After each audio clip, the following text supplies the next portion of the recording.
जय श्री राम। जासु ज्ञानुरभिभव निशिनासा बचन किरण मुनिब कमल विकासा तेहि की मोह ममता नियराई आसी राम स्नेह बड़ाई। जिन राजा जनक का ज्ञान रूपी सूर्य आवागमन रूपी रात्रि का नाश कर देता है और जिनकी वचन रूपी किरणें मुनि रूपी कमलों को खिला देती हैं अर्थात आनंदित करती हैं, क्या मोह और ममता उनके निकट भी आ सकते हैं? या तो श्री सीताराम के प्रेम की महिमा है अर्थात राजा जनक की यह दशा श्री सीताराम जी के अलौकिक प्रेम के कारण हुई, लौकिक मोह और ममता के कारण नहीं। जो लौकिक मोह और ममता को पार कर चुके हैं उन पर भी सीताराम जी का प्रेम अपना प्रभाव दिखाए बिना नहीं रहता। विषयी साधक सिद्ध सयाने त्रिविध जीव जग वेद बखाने राम स्नेह सरस मन जासु साधु सभा बड़ आदर तासु। विषयी साधक और ज्ञानवान सिद्ध पुरुष जगत में तीन प्रकार के जीव वेदों ने बताए हैं। इन तीनों में जिसका चित्त श्री राम जी के स्नेह से सरस अर्थात सराबोर रहता है, साधुओं की सभा में उसी का बड़ा आदर होता है। सोहन राम प्रेम बिनु ज्ञानु करन धार बिनु जिमि जल जानू मुनि बहुविधि विदेहु समुझाए राम घाट सब लोग नहाए। श्री राम जी के प्रेम के बिना ज्ञान शोभा नहीं देता, जैसे कर्णधार के बिना जहाज। वशिष्ठ जी ने जनक जी को बहुत प्रकार से समझाया।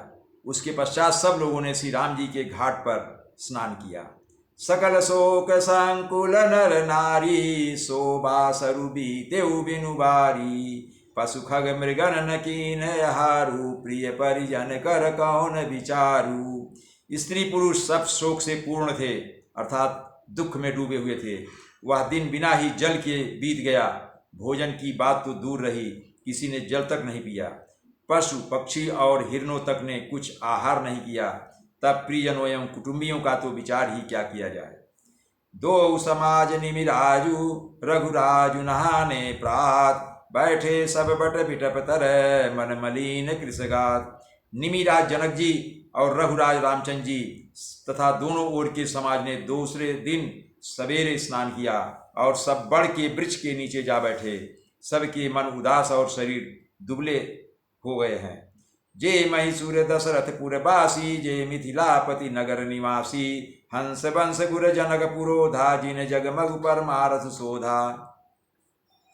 जो दशरथ जी की नगरी अयोध्या के रहने वाले और जो मिथिलापति जनक जी के नगर जनकपुर के रहने वाले ब्राह्मण थे तथा सूर्य वंश के गुरु वशिष्ठ जी तथा जनक जी के पुरोहित सतानंद जी, जिन्होंने सांसारिक अभ्युदय का मार्ग तथा परामर्श का मार्ग छान डाला था,